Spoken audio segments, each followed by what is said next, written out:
This is our first actual video for the GCI, Gibson Color Illustrator YouTube channel. So many of you have no doubt seen some of the early stuff. I've got it started on my Hulk cover. And as was mentioned before, as I was beginning to get ready to do this YouTube channel, actually Stan Lee passed away during that process. So what I decided to do for my first project on here, first cover, was going to be go ahead and do a Marvel cover. I decided on the Hulk. This is one of the concept drawings I did from my sketchbook, and just trying to get some ideas, see what I wanted to do. That's kind of a classic from one of the early Hulk comic books back when he was originally created. And so I thought through that one. I think I had one more in here, just you know, a typical quick sketch. Also just trying to find some ideas, and then I did this one on a piece of regular copy paper, and I decided to go with something like this. And I went with the less aggressive facial expression because it's I want to tone it down a bit, because this cover is dedicated to Stan Lee and all that he did for comics and really the industry in general. So here's what we've got so far. I've got the main character Hulk, he's inked in. I've got my header title inked in. I've got it framed out. I always like to frame it out. I normally work with 11 by 17 paper and then frame those. If you look at my introduction video, I kind of pan around and show you what I have on my wall so far. But with this one I decided to go bigger. It's basically poster board, and I flip it over. I don't like to work obviously on the gloss side because everything smears. So I started on this, and he's busting through a wall. And if you'll notice, on the hand is coming outside the framework of the drawing, and he's actually stepping out of the drawing. And that's just kind of symbolic of the way Stan Lee, the direction he took Marvel into, kind of breaking through all those norms, as if you will, for comic books. And he really started to pioneer a more dynamic and energetic, if you will, drawing style. And we can now see that translating into other media on the internet and comic books, and of course on the big screen. Some of the best, actually the best movies that we have as far as superheroes go are Marvel movies, and that's really, there's no doubt about that. Even though I was originally a DC fan growing up, I just started getting into Marvel when movies started coming. I started paying more attention, and I'd always drawn Marvel off and on, but I just started concentrating on it more. And once again, this is just for my hobby, my pleasure. I don't make anything off of these. I've never been paid for my artwork, but I just do this because I like to draw, and I really enjoy drawing the comic books. My idea has always been that anybody can draw something from a photograph, and what you're doing is copying a photograph. What I like to do is draw something that doesn't exist, something that from an imagination, a creative angle. And so that's why I really have focused over the years on drawing the comic book characters and the various things that they can do. So I've got the rest of the background outlined. I've got the in pencil. I've got the everything I want to include as far as the splash information. And so now what I'm going to do here on this video is just start roughly inking in everything as far as the background goes, and then of course we'll go to color after that. But so we're just going to get started. I actually wrote in some text in some of these spheres that are just kind of splashed like you would see on the cover of a comic book. So we're going to go ahead and begin. I like to just freehand these. It kind of, you know, adds to the fact that this is a homemade comic book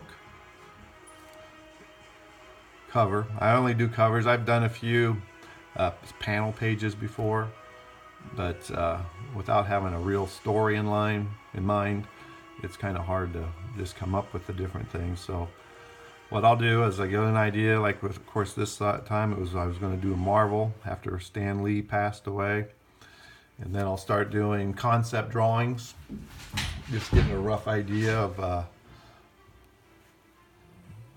which character I want to focus on and what type of pose.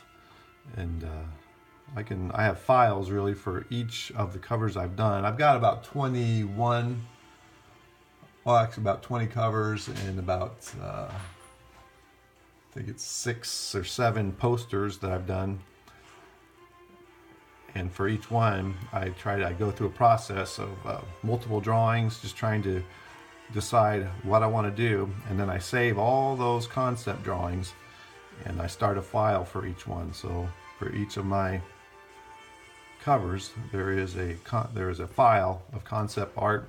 I'll usually put something to do with the cover on the face of the folder, and then I can refer back to it. Because sometimes some of the poses or things I didn't use are just as interesting to go back to later and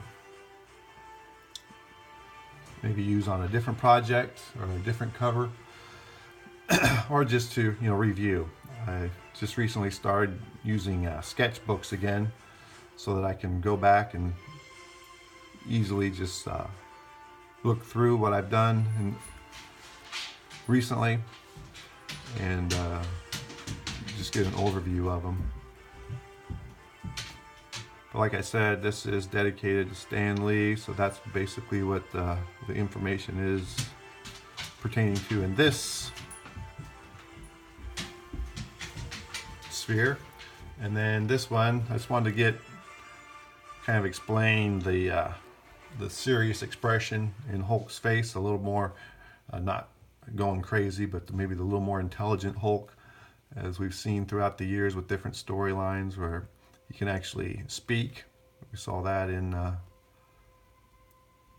Thor Ragnarok, that version of the Hulk being displayed. And it's really, I like it when they have him speak in the movies, the earlier ones, Puny God and all the things he said. So I just wanted to kind of indicate that a little bit on my cover. Now, one thing that I always do on my covers, I've kind of created my own logo. It's Gibson book, and so a few of the 20 or so that I've done, I've forgotten or just got, trying to, sometimes the project will start going so quick that you forget some of the subtle details. But I try to include this logo that I created, kind of an old school looking, almost like you'd see on an old movie house or a movie theater, which are becoming more and more rare, the older ones.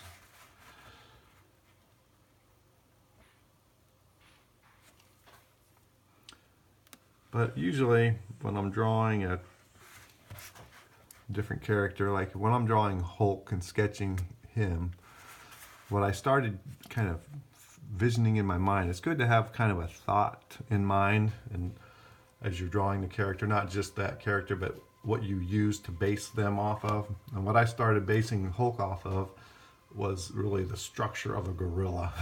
I think, the musculature, the pecs on a gorilla, they're dense, they're thick, they're not overwhelmingly large in comparison to his upper body, but they're very dense musculature, and you can see the definition. And the arms are big, thick, and long, and the legs, of course, on Hulk are different, and the feet are exaggerated. But that's one thing I like about drawing Hulk. You don't have to go by your regular anatomy and proportion. You can pretty much go crazy and just exaggerate things, and they end up, just looking like the Hulk, because that's the way he has been drawn. And some great artists have drawn him over the years, and we can see that the bigger, more crazy the musculature, the better with Hulk. You don't have to worry about staying in the guidelines of what actual anatomy is. And I mentioned in one of my introductory videos when I was just kind of showing you my office here and where I do my drawing is that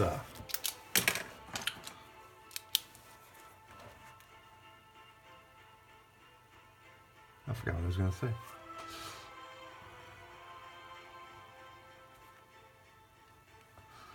But this is kind of the tedious part, because obviously I draw, do the pencil, and I ink all my own stuff. And I've learned a lot from watching YouTube channels, the ones that include Jim Lee and a few others. The box office artist, I believe he's from Canada. He does some really great work, mechanical, detailed, and his attention to detail is just remarkable. Of course, he did work professionally for a while, and now he's kind of freelancing on his own and keeping up on his YouTube channel, which is, you know, he has, oh, I don't know how many subscribers, but and if you're watching this now and you are enjoying my work, I'm going to use time lapse a lot of times on this stuff that's very tedious. But when it comes to, I just had some extra time today, so I thought get a better look at what I've done so far on this cover, and just kind of talk through the process a little bit, how I do it. I try to draw the main character, the subject of the cover, good proportion, make them really stand out, and then I mentioned before, I just use whatever markers I can find that are reasonably priced.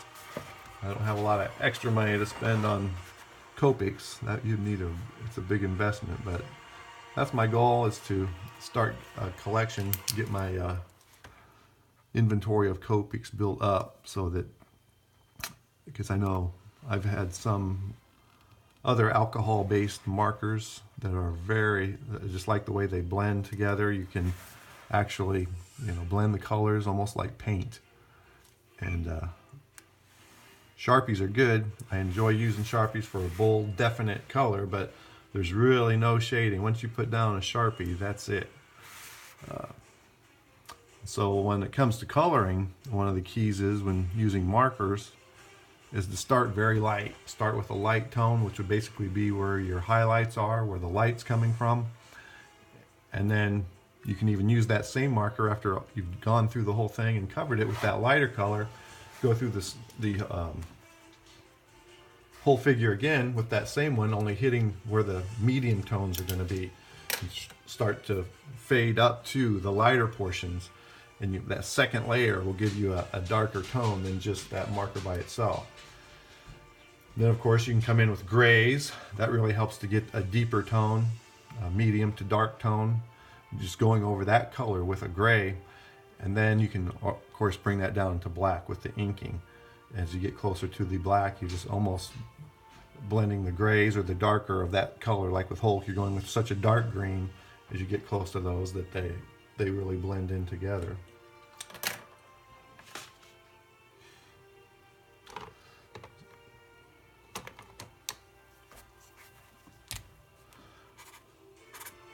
And what I've noticed, I'm left-handed, obviously, and when you're a left-handed artist, particularly in doing comic book art, your light source is almost always coming from the right, and that's just so you can leave that open and you can see it, because your left hand's over here, so that's your shadow side. And with right-handed people, I've watched Jim Lee almost 90% of the time, unless he's got, you know, a storyline that he's trying to keep up with, his light's coming from the left because he's right-handed.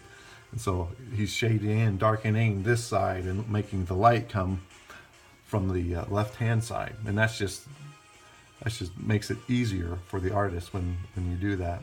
So virtually everything I do, all my covers, the light source is from the right. And that's just the way it is when you're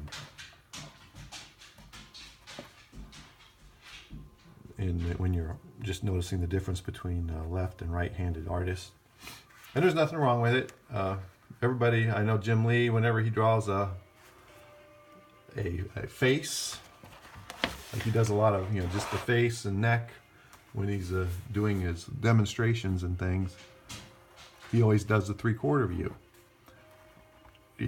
I've never seen him draw in that setting, just looking straight on at a person's face. And that's just kind of his trademark. That's what he does. And I always keep the face pretty much straight on. I've started, you can tilt the head one side or the other, but I mostly keep that looking at the face from directly in front. But what I've started doing over the last, 5 or 6 years is I do a 3/4 turn or a slight turn to the torso. So that way you're kind of breaking it up. You're not just squared off shoulder looking straight at it, but it gives you a little feeling of depth when this arm, for example, is behind because his shoulders are tilted. This shoulder's kind of coming forward. This one's dropping back. He's at a bit of an angle. And that helps you. It gives you more dramatic lines, interesting lines when it comes to the shading too. And so that's just one thing that you'll notice a lot. Rarely do I ever draw somebody squared off, shoulder just staring, facing right at you. I usually put a turn. Usually I'm turning it where the right shoulder of the character is going away from you and the left shoulder is coming forward. Sometimes I'll switch that around. But because usually when you have a cover, they're on posing basically. They're on display because you want the reader to catch the reader's eye. You want them to see that iconic character faced off to them, and so that's the way I've drawn it for many years, and it just comes natural to me to do it that way. I like to force myself to do different things though sometimes and break out of that safety net. With my sketching, I always start with a really loose pencil drawing, a very hard lead. The one I typically use is a pencil like this to do the rough sketch, and that's a 2H. It gives you a really light line. You see, you have to really bear down if you want any color at all out of an H2, and that helps you just to get the figure roughed out, and you find your lines and decide, and if you don't like it, it's very easy and quick to erase. There's no shadow ghost of the drawing left like there would be if you were really pressing down.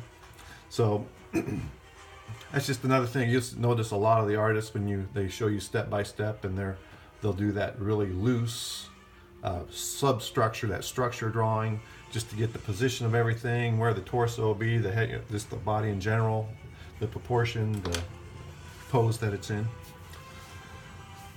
So that's all the lettering that I have on here. I'll put in the square, which I forgot to do. See, I already forgot something. What I'll do is put in the box that has the price, the date, the number of the issue, and then I just do a mock-up price, like it'll say $8.25 US, $15.1 Canadian, and 5.1 pounds UK. I just do a random information box just for that, just to kind of make it look a little bit more authentic and a little bit more like a comic book. So we're ready to start getting this block wall put in. And I think what I'm going to do before I actually color this, I'm going to put in, just write out in some very distinctive text, Spider-Man, Iron Man, Thor, Captain America, just on each of these blocks, because it's like Marvel is the house that Stan Lee built. Basically, he built the foundation characters and the whole attitude behind Marvel. If you listen to his interviews, which I'm sure many of you have, it's just, you can see his approach to writing and to comic books in general still very prevalent very noticeable, very obvious in Marvel Comics and in the movies. It's really remarkable how Marvel has been so successful at translating these characters to the big screen.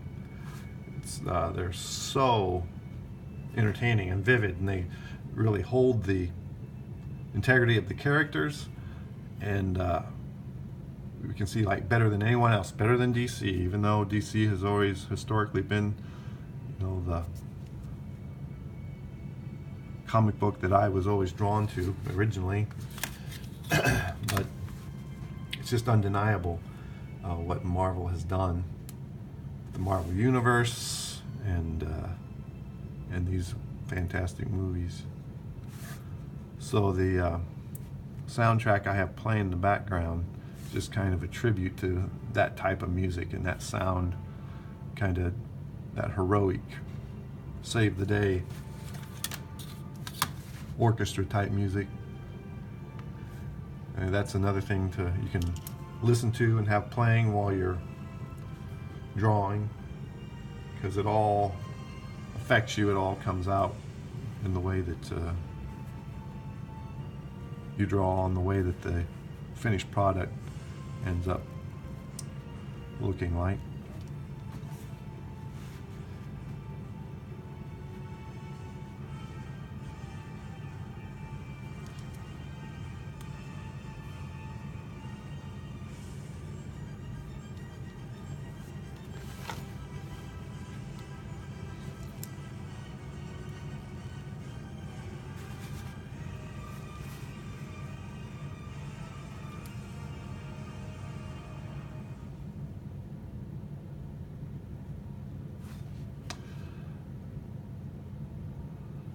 So what I'd like to ask anybody that's viewing this or viewing my videos in general, I'm going to keep posting. I'm going to try to get something on here every day.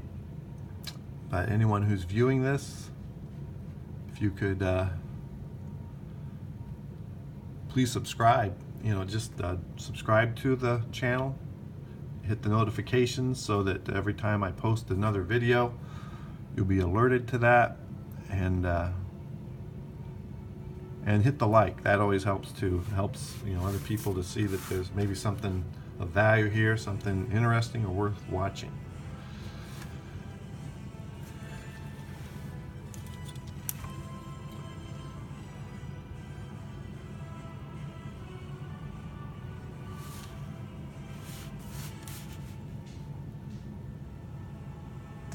I started drawing when I was about 5 or so. My brother and I, and we made our, like you hear about several of these artists who actually do this for a living. We started making our own comic books and our own characters. And then as years went by, I've kind of gotten away from drawing and then come back to it. But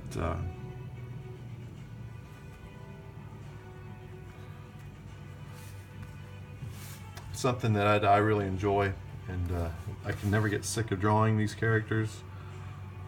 For the last couple years, I've just been on a kick drawing Superman over and over again.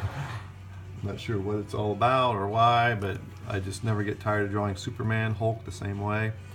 My very first cover, which I'll show you in a later video, but the first cover I did, it was on just a standard copy paper. You know, it wasn't oversized or anything, but it was that whole concept of Hulk versus Superman.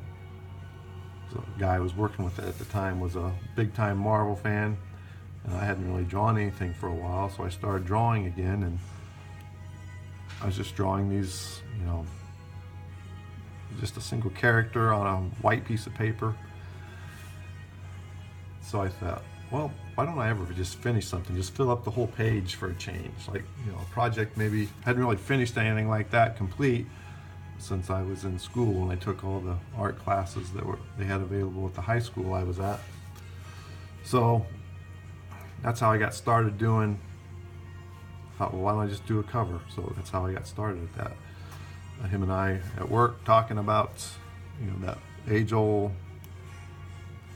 debate, who would win in a fight, Superman or the Hulk? And so I just kind of, the very first one is Hulk and Superman out in an open desert type area, mountain behind them, facing off, getting ready to duke it out. And then I actually drew single page story. I think I've got, there's like at least 50, if not 60 pages to it.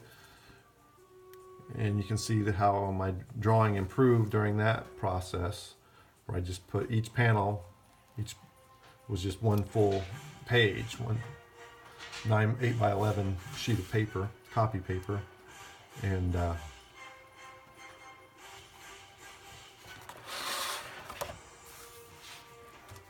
I won't tell you who won, but sometime maybe we'll fan through. I'll do a time lapse or a slideshow and let you just kind of go through that. Keeping in mind it is older and it's I was a little bit rusty when it came to drawing. I hadn't drawn for a few years at that point, but haven't really stopped drawing since then. That was like I think around 2004, 2005 when I got started drawing again. Some of the Hulk movies were out, and the superhero comic book genre of movies was really starting to pick up steam. So yeah, so if you could subscribe, put a like on the video, this video, and maybe a few of the others if you go back. This is going to be, I think, part 4 of the Hulk cover. Earlier today I did a concept drawing because my next one I'm going to do another one this size, this bigger poster board, and it's going to be Superman, in commemorating his 80-year anniversary since Superman was created. So I'm trying to come up with that's one of the poses, that one in that sketch that I'm considering doing. So take a look at that. Look at any of the other videos I have posted. I think I've got almost 20 some videos on my channel now. Like I said before, there's going to be daily posts to my. Sometimes there'll be time lapse if I don't have time to sit down or there's a lot going on around the house. And you know, it's a little bit too active. I'll just do a time lapse. Try and figure out how to slow that down. So I did about an hour's worth of work on this, and it showed up at 32 seconds. And then another time I'll do about 20 minutes, and it'll show up like at 37 seconds. So I'm not too up on the computer. I mean, I can sort of get by technology, and so I'm learning, especially when it comes to the video part of it, getting it posted the way I want. I'd like to splice some of them short ones together, and you know, so you can just you're not going for 30 seconds and then the thing's suddenly over. Yeah, and I'd like you to post any comments, because I know art is very subjective topic. Some people are going to like it. I've found that some people really like what I do. Some people just don't. It's like anything else. And I'm used to the criticism. It doesn't really bother me. I'm not doing this. Nobody's paying me to do this. I'm not claiming I'm the best or anything. I know there's a lot better artists out there who've had the formal training, even though some that haven't had formal training. But I'm just doing what I like to do. And I want to share that with as many people as like to see it. The passion that I have when it comes to art in general, drawing, and especially these iconic characters. I'm trying to find a little different way to maybe portray them that you don't see every day. because everybody's an individual. Everybody has a little bit different style. I'm not as polished on my inking. I'm still working on that. Get it the way I want it. It's still not exactly, obviously.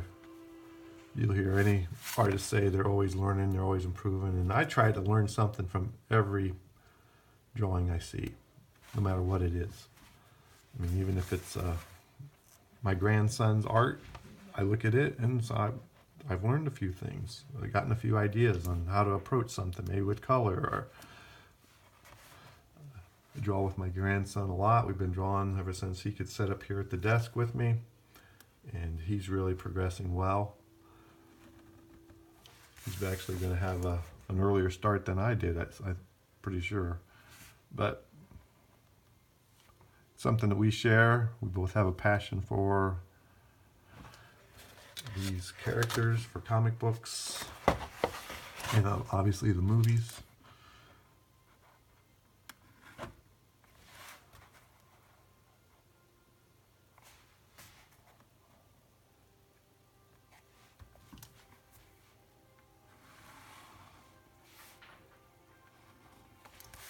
I better decide where I'm going to put that box with the price and everything now. I'm almost out of room.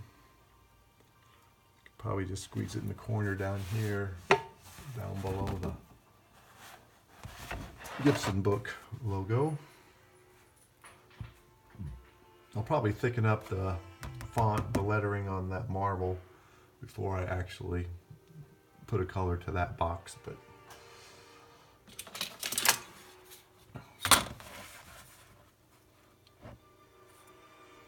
so these are basically almost a little bit of a rectangle. I typically do for these. I'll go ahead and use my H2.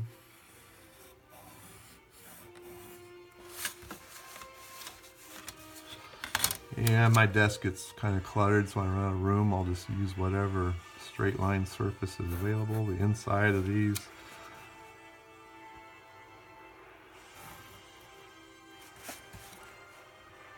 work very good. Just kind of eyeball it. You don't have to measure everything.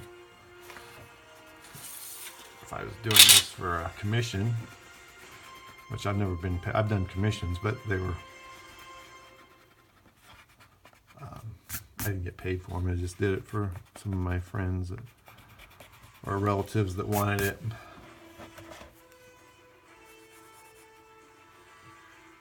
But when I'm doing that, I try to get a little more precise when it's going to be for somebody. So with those, with the pay on them, it's usually offset a little bit. So I always do that with that divider line. And now that I have that roughed in, go ahead and that's Bo, my dog, barking at somebody walking down the street. Thanks for letting me know, Bo. Shut up.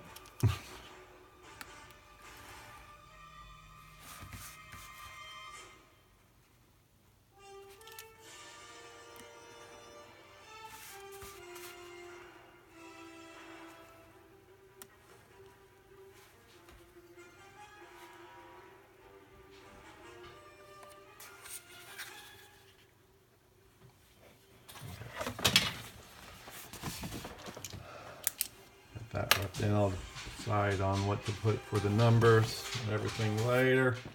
Take this out of the stand for a minute. Get a better look at where we're at so far.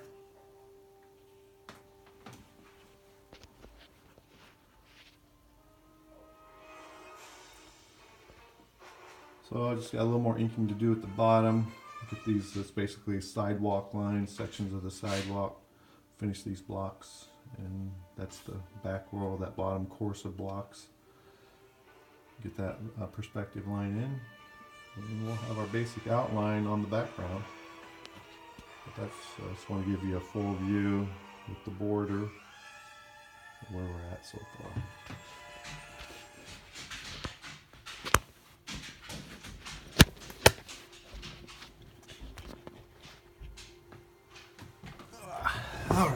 finish this up. Probably after I get these lines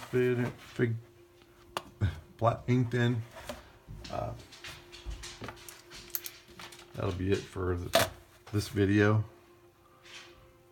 And if you have any comments, like I said before, please, I'd like to hear any of your comments,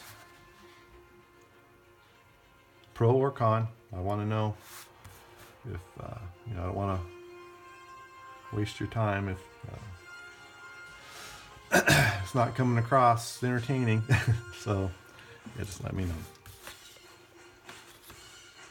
It's interesting about this too. You gotta, when you're drawing the backgrounds, if it's buildings or whatever it might be, something that has linear lines, you have to have a vanishing point.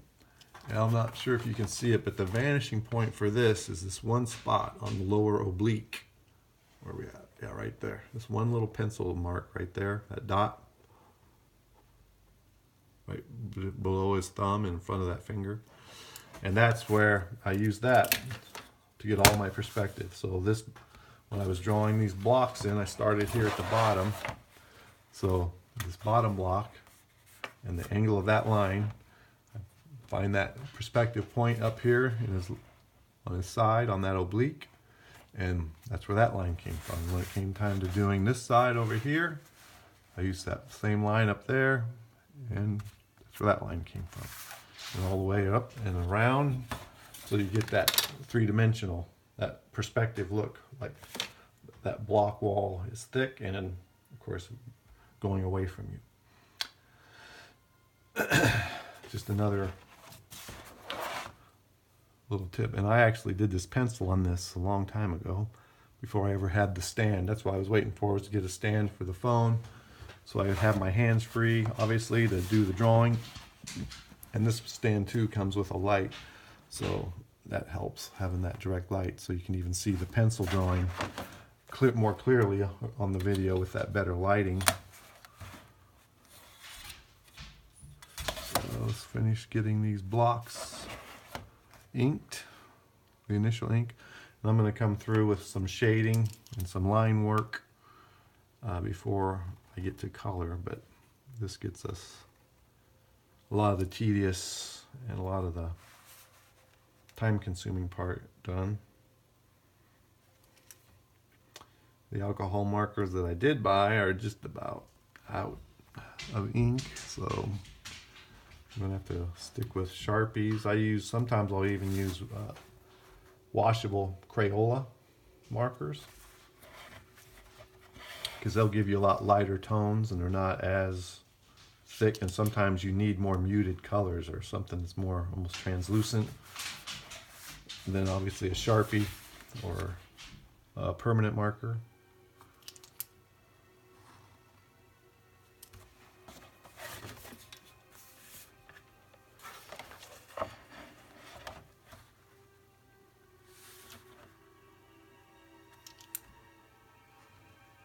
And I saved markers for a long time after you would normally just stop using them. I save them because they'll give you just enough color to do some shadowing. Like when you do clouds, you don't want definite thick color. Sometimes you just need some grays or blues or whatever the sky colors tones are, and you want that to kind of fade in and out. Well, a marker that's drying up is perfect for that. It was the Batman Full Metal Jacket. I think that was the fourth one I did back in 2012. And it's like in the picture, Batman's in full body armor and he's busting through a block wall at Arkham. And he's just popped through. He's holding two 50 caliber Desert Eagle pistols, which was this one of my artistic liberties I took. And but the block wall in that is similar to this one, and I used a brown marker that was just about out of ink. I was able to get the faded in and actually a very good stone look to those blocks by doing that. So when you don't have money for the expensive stuff, there's always ways to figure it out. I do have an extensive marker collection though, of Sharpies and a lot of different brands, off brands. Seems like I'm always running out of gray when I'm doing these, because I like to use that for the shadows and the darker tones. So you can just go over a regular color like I said before, and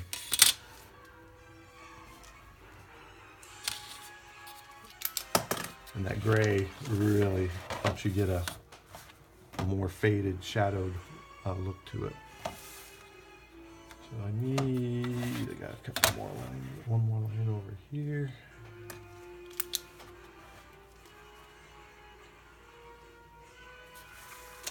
And that's bottom course. I got to determine where the blocks, the joints would be. So got a block clear up here. Find that joint, and there would be a line right here. Now I made these blocks basically 2 inches, so a full block, which are a few of them, but keep all kinds of different rulers and straight edges. But we have like a 2-inch measurement on that block, and they're basically 1 inch high. So I can determine that if I've got this joint here, I know that 2 inches over will be another one, which you would barely see coming from behind the calf. Sometimes it's not good to put one line so close to a line of your figure, because it kind of confuses the issue a little bit. But that one's faint enough, I think will be all right. Now we come over 2 more inches from that line, and the end of another block would be right there, and 2 inches again would not be seen.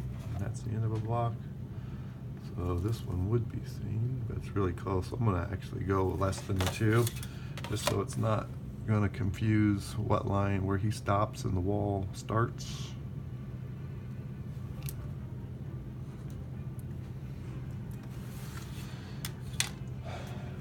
So, and they're staggered at 1 inch, so if you come over 1 inch, I'm going to do this with pencil so I can get the right perspective.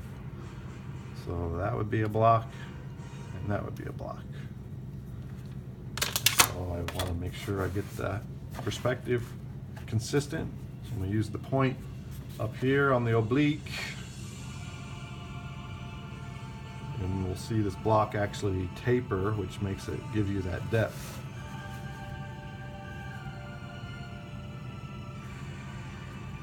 And that illusion of 3 dimension. I just wanted to pencil that in just in case it didn't,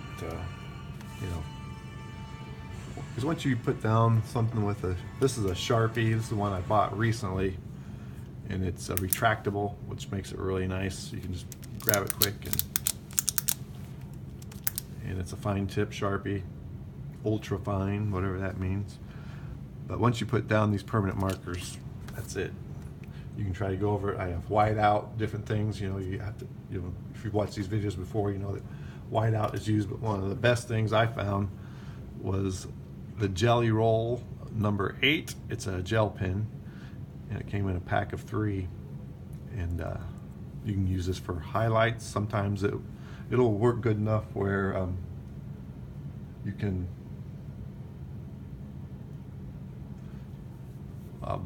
actually white out a line that's slightly out of kilter.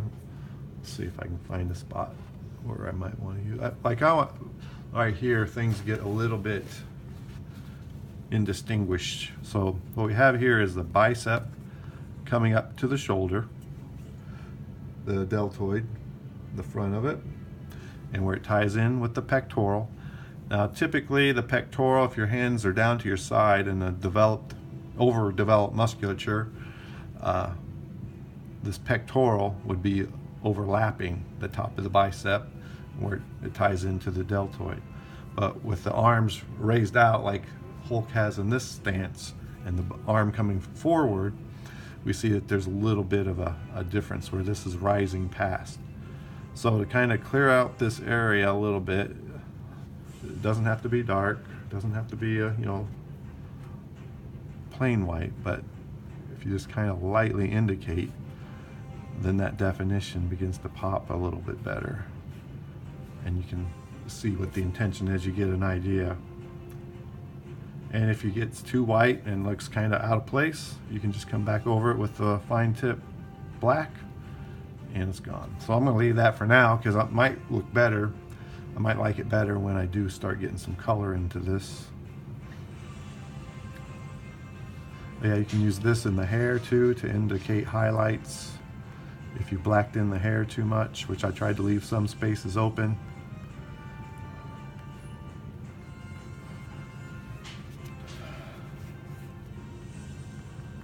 Just a white gel pen really helps things stand out and solve a lot of issues you have when doing artwork with markers. So as I was saying, I'm using this ultra fine for, and these are really the not the smallest lines. I've got a marker, or a pen actually, that does even a more finer detail. And I like to do my cross hatching with this one. Let's see if I can find it here. All right, this is a Precise V7 RT, and it's also retractable. It's a Pilot, and it puts down a really good black ink. It's like a fine, super fine felt tip, even more fine than that ultra fine Sharpie.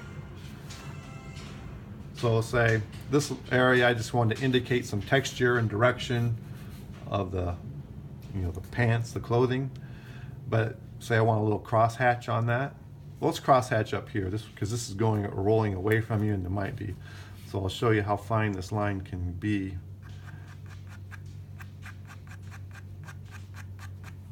And just do a subtle cross hatching, light. And then you want to kind of concentrate it more toward your blocked in black areas, so it really, this cross hatching is the contour of the light, like it's really coming out of the shadows. But you can see how really fine this Pilot is. And like I said, it's a Pilot V7 RT, and I use this on the face, especially when I'm drawing on regular size, like a sketch pad. This was a little, I could go a little bigger with this because it's such a large scale, but this is what I'll be using as I come in through here, start doing these indicator lines for where the blocks are broken. You want to kind of just come from that outside line back toward the back, just kind of indicate the high spots, and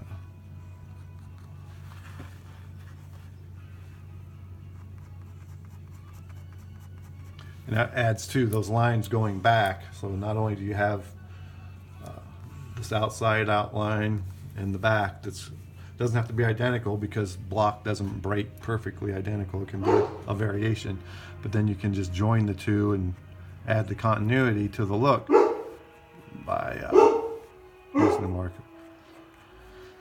Well, I guess that's Bo telling me it's time to stop for now. Thanks for watching, and probably the next one I'll do will be a little time lapse doing some detail. That might be today, might be tomorrow, but thanks for watching. Be sure and subscribe, and give me a like on this video, and I'd like to hear your comments too. Thanks a lot. Have a good day.